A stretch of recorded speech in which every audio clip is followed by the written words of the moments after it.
Greetings, Mark Garang here, publisher of the Conway Daily Sun, and today my guest is David Shribman.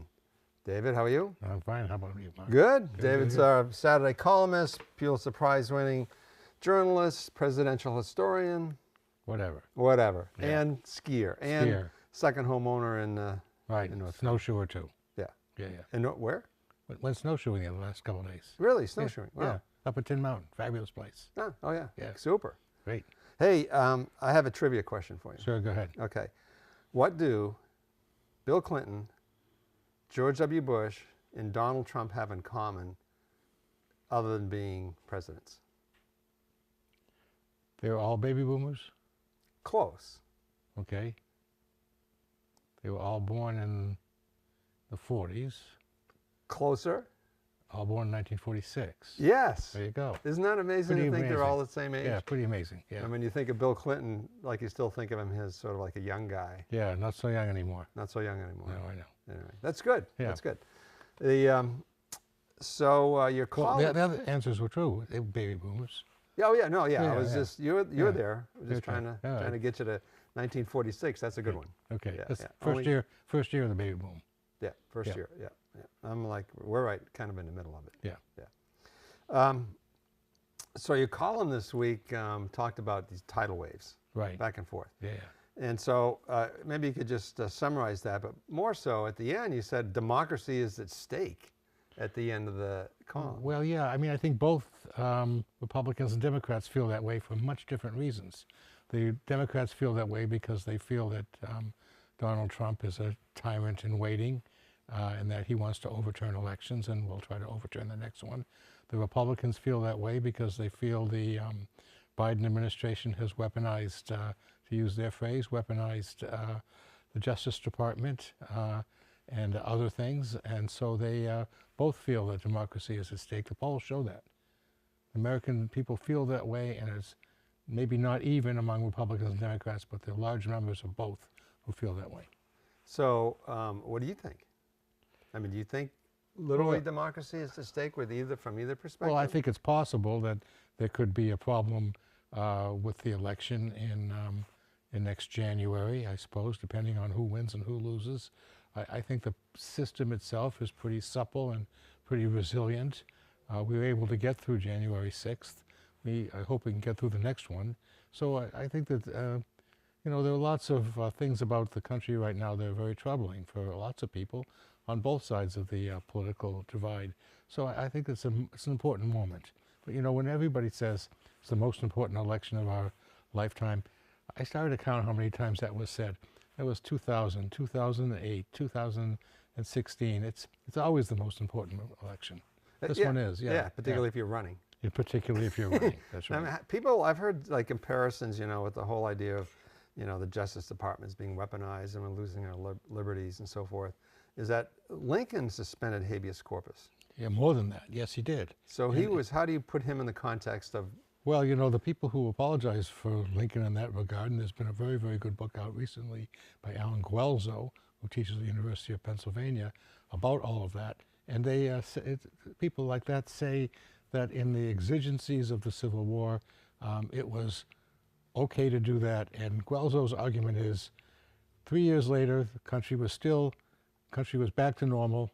Not, of course, Reconstruction was going on, but the liberty question was back to normal, I guess with certain exceptions in the South, I suppose, but, and that the system survived. So the answer to that about Lincoln is that the system was supple enough and flexible enough to survive some acts that were not democratic, clearly not democratic. But one thing is that if there is a difference, like the Democrats would say, but Lincoln didn't make any overtures to deny election results or... No. In fact, he held an election during a civil war, and that really established that you don't ever postpone an election. You don't postpone an election in 1940 because of, you know, we were on the brink of war, 44 while we're in war, or other times. So it established the regularity of our elections, which is an important principle. And that was, so the election was, he was elected in 1860, right? 1860 and again in 1864. And then he was killed in 1865. Right. And the end of the Civil War was 1865. Right, all in the same month, by the way, all in April. Yeah, in the same month. Yeah. Tough month. Yeah. That's that old thing is, you know, except for the Except for that, Mrs. Lincoln, how was the play? Yeah, it was excellent. Yeah. So this weekend, South Carolina, vote in South Right, Carolina, and you know, Trump won by 20 points, and I realize that's an overwhelming victory. But the other side of it is, I was surprised that Nikki Haley did as well as she did. She got about 40%, and she went on TV and said, "Well, 40% ain't nothing," and it ain't nothing. And so I think this South Carolina displayed both the strength and the weakness of Trump. He was able to beat native daughter by 20 percentage points, and yet he 40% of the people in the state decided they didn't want him to be president.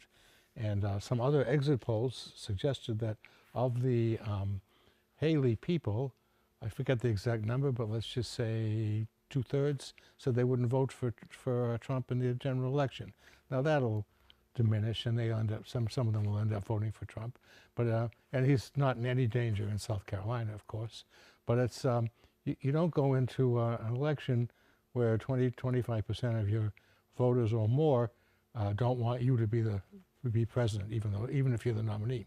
Then you throw in indictments and possible convictions, and it's not as clear cut as we might think.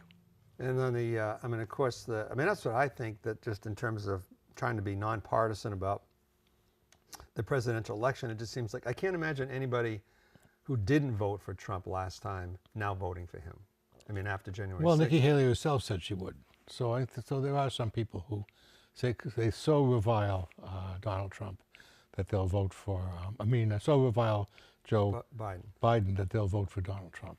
So why do you have to see? I mean, it's still a long time. People will forget what they said in February and March, and then there'll be debates and all sorts of things. Who knows what's going to happen? You think Nikki Haley's like I read that the Koch brothers are now not. Yeah, just yesterday, the Koch brothers decided to stop funding her.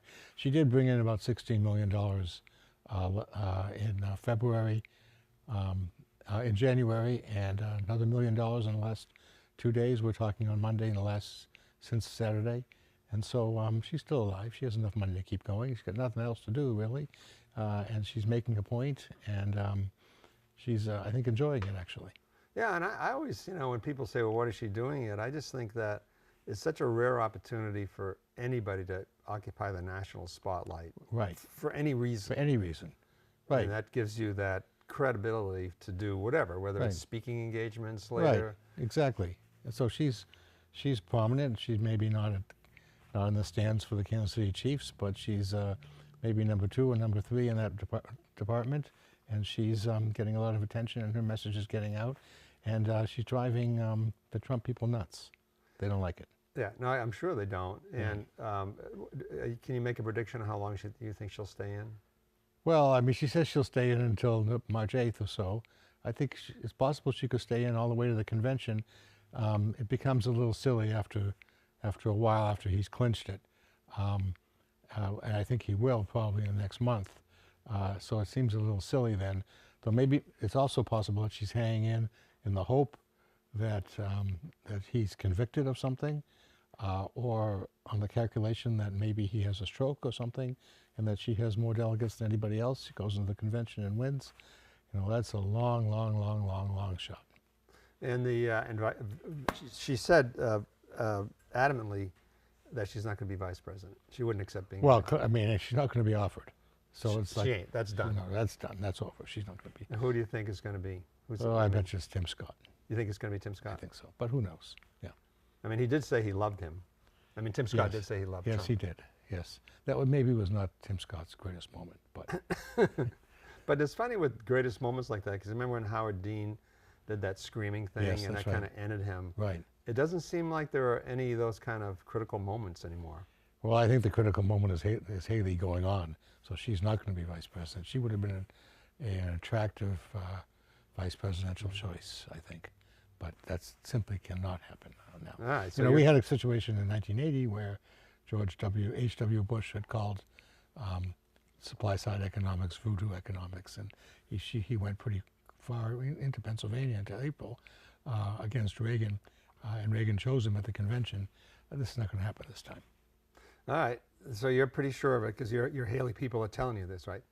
No, I think it's just apparent that they hate each other too much. All right. So what Yeah. about on the Dem side? Of course, this President Joe Biden. Is he gonna? Any chance that he's not going to be the nominee at Oh, this sure, point? there's a chance. There's a chance, just as a chance that there'll be a health problem for Trump. There's a chance there could be a health problem for him. But it doesn't seem that that the Democrats are going to move away from him. We'll watch carefully in Michigan and elsewhere, but he's not going to step down, I don't think. I mean, you think there's.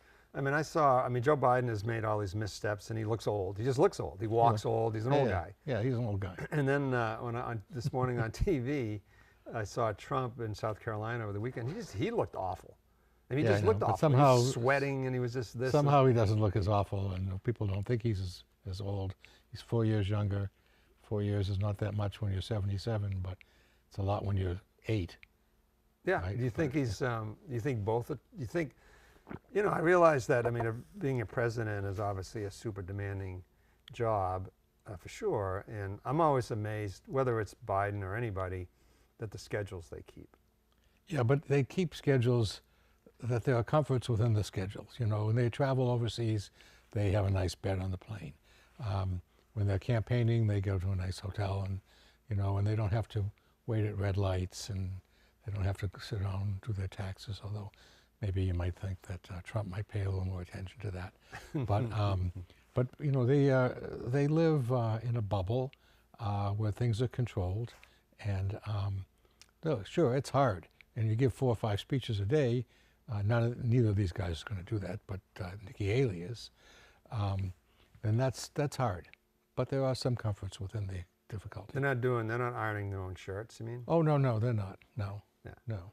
And you think, but do you think they're just too, I mean, outside of that, and I realize you just described that, but do you think they're just too old? I mean, you know. Yeah, they're both too old. You do? Yeah, I mean, sure. you know, you have elderly and like, you know, in cultures that are just, those are the elder statesmen. We're going to go skiing today, Mark, and they're going to be people older than we are and older than Trump is and older than Biden is skiing.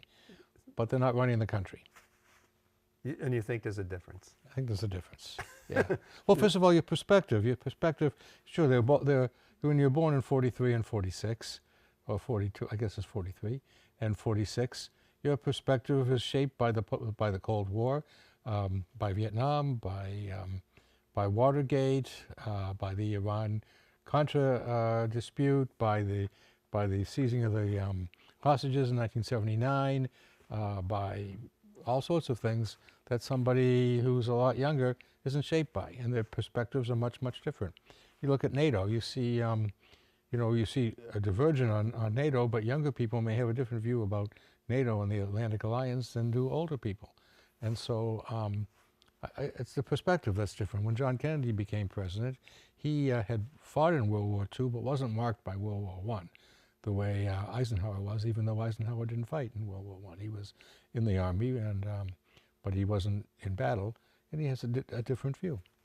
All right. Now, speaking of NATO, you know, right now that obviously the aid for Ukraine is being held up in Congress, right? Yeah. Mm-hmm. But I was also reading is that, Ukraine is now going to get the F-16s that they wanted. They started training a year ago. So Right. is it, I guess my interpretation of that is that, yeah, the new aid, you know, more artillery shells, that's being held up. But all this other stuff has been in the pipeline. Is that true? I don't know, but I think it probably is. So, but that's the untold story. I think somebody should write a story about that. If it's in the pipeline, then it's not as dire as it seems now for Ukraine.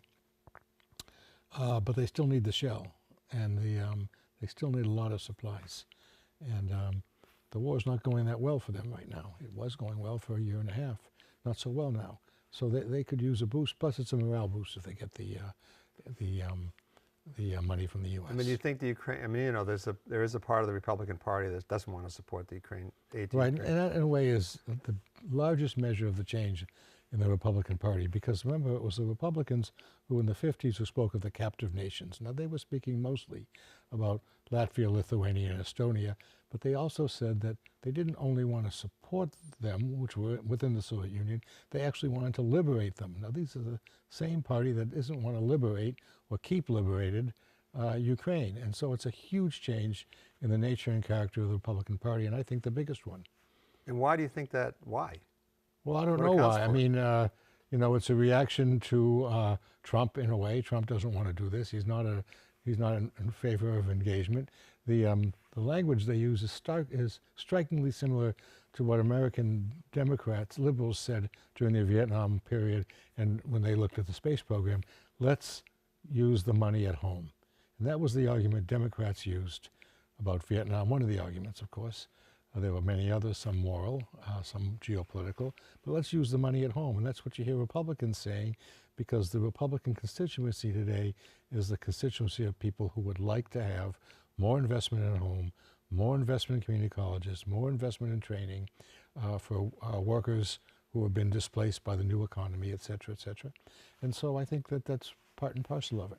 I mean, how much of a threat is to Western Europe, do you think Ukraine, the fall of Ukraine would be? I mean, is that just a straw man's Well, I think it's a argument? bigger threat to Taiwan than it is to, say, Germany. Because Because it's a symbol that the United States won't keep its commitments, or makes big promises and then doesn't deliver on them. that's kind of our history, though. We It's make a lot of big promises. Yeah, I know, but big promises are made by big countries with the intention of keeping them. That's the argument about why the Vietnam ceasefire and the end of the Vietnam War was a calamity that some Republicans, by the way, argue today. Do we keep our commitment to Taiwan? Would we go to war for Taiwan? It's the question Europeans asked in the 1930s. Would I die for Danzig? Would you die for Taiwan? Would you die for Formosa? And so there's a big questions. Taiwan, I mean, do you have a sense of what China, I mean, China takes a long view, like in thousands of years. Yeah, But I think they're taking a view of decades decades. or years. Okay, but they're not going to, I mean, one thing about Taiwan is different than Ukraine. You can just roll the tanks through the Russian-Ukraine border, but you got to go over some water to get to Taiwan. Yeah, but you got to go a lot more water to get from San Francisco to Taiwan, or from even Honolulu to Taiwan, than from, say, Shanghai to Taiwan. It's a lot closer. Yeah. They could do it in an hour, in probably 6 hours. I mean, what do you think lessons have been learned militarily? I don't know if Well, you're a military guy. we never learned the lessons from militarily. You know, World War I was fought. World War I was fought one way, and then World War II much different way. You thought everybody tried to learn the lessons of the war, but we learned the lessons of the last war. So we're prepared for the last war, but not for the next one. What do you think there was I know you saw this, is that some historians ranked the presidents? Yes, we know who was dead last. Yeah, Trump. Trump. And it's really surprising. These are historians that did this, right? Yeah. Guys like you. Mm-hmm. And I have to admit, and I'm certainly Real historians, but go What? ahead. Yeah, real academic historians. Well, you're an academic. Okay. Well, You teach and you write and you win Pulitzer Prizes. I think that qualifies you. all right, fine. Okay. So, because I know you need that confirmation. Go ahead. So, but that surprised me. Like when I think of, and it's funny how you talk about things flip, because I was definitely, personally, I was against the Iraq War, and I think we should help Ukraine. It just seems obvious to me. So things flip. But, and I think that George W. Bush, he'll be known as making the worst single foreign policy mistake by going into Iraq. Well, that's what some historians say. There's a guy named Gene Smith who wrote a very, very good biography of George W., but the last line says exactly that. The very last line says that. But I don't, even that, I don't consider him the worst, because of that, I don't consider him the worst president, which then leads to Trump is like, what, like from historians, and obviously if you ask a bunch of Democrats, they're going to say that. Right. But from an historian point of view, how can Trump be the worst? And this is what, and I'm a Trump fan, but when people rail when he was president about Trump, I would say, has your life changed under Trump? I mean, just your regular life? Well, I would say this, January 6th is not an emblem of pride, should not be an emblem of pride for Donald Trump. Given that, I think that James Buchanan is the reigning champion as the worst president. There's a new book coming out in June by Robert W. Mary, a friend of mine, about the run-up to the Civil War, and this description of Buchanan and what he did and didn't do, involving the Dred Scott case and other things, I think qualifies him as the worst president. I mean, we went into a civil war. We haven't gone into a civil war yet, or may not ever, but we clearly did it under James Buchanan, and I think he's the reigning champion So for Worcester. you have to and I know a tiny bit about that era, but James Buchanan was the president before Lincoln, Yes, and he directly. 1857 to 1861. Okay, so and you think because I know our buddy Franklin Pierce in New Hampshire, Well, he's a strong contender. but that was because of the Kansas-Nebraska, Right. right, That's which was correct. really a sop to the South. Correct. So that's pretty good. That's pretty good. Well, I mean, Maybe he's number 2. he's a contender. Yeah. Okay, Yeah. and why? So I know that little piece of trivia, but why was James Buchanan specifically? Well, I mean, you had a roiling sectional dispute going on. Did nothing to ameliorate it. The Dred Scott decision, in which he played a cameo role, really set aflame the North and increased the division between North and South. He did nothing to ameliorate that. And when you're president, and here we go, South Carolina secedes while you're president. They did it because Lincoln was going to become president 3 months later, but you secede while you're president. That's pretty major. That's pretty major. Yeah, but it could be not your fault. But okay, so do you agree with the? Well, not your fault, but I mean, But what could he have done to prevent it? Well, that's speculative history, Right. but he didn't do much. Okay. Okay. So leave it at that. So It's not exactly a great moment. okay. So Okay. at the top of this list of how many presidents we had? 45, 46, 46. 46. Well, 45 because you don't want to count Grover Cleveland. Grover Cleveland twice. Yeah. Okay. So And he's a local boy. he is a local boy. Yeah. And we know George is his grandson. Right. Yeah, which is pretty cool. Yeah. For that. And people always say, how can that be? Well, if you do they had a lot of late kids, put it that way. Right. And Grover had a young wife. Yes. Yes, he did. Yeah. So he was quite a character. He was. Yeah. So is George. Yes, I know. Yeah. And do you know that he... Who, George? Or? No. That Grover moved to Princeton, New Jersey, where he lived near Woodrow Wilson. Really? Yeah. Purposely? No. Oh. No. Just that's where all the presidents go. So who do you think, at the top of this presidential list, of course, is George Washington and Right, the right, usual. right. What do you think, if you had to pick one? I go Lincoln, Washington, Roosevelt. Franklin. Yeah. Teddy was a pretty good guy, too. He must be up there. I mean, the national Yeah, parks, I huh? think that Teddy was a very good president and very consequential president. That's a different question, who's the consequential president. But I think some of his views on race are going to affect his standing. And that's what some of the analysis was with all those guys. Yeah. Like Thomas Jefferson gets knocked down a little He bit. gets knocked down, Woodrow Wilson goes plummeting down. Yeah. Yeah. And you think Donald Trump is 40, 45, 46? He's a contender. He's a contender? Yeah, All right. right. David, we're out of time. Oh, We gotta, okay. because Well, we'll do it again. we got things to do, like to go skiing. Yeah, well, it's very important. All right. Yeah. Thank you so much. All right. We'll do this again. All right, take Bye-bye. care. Thank you.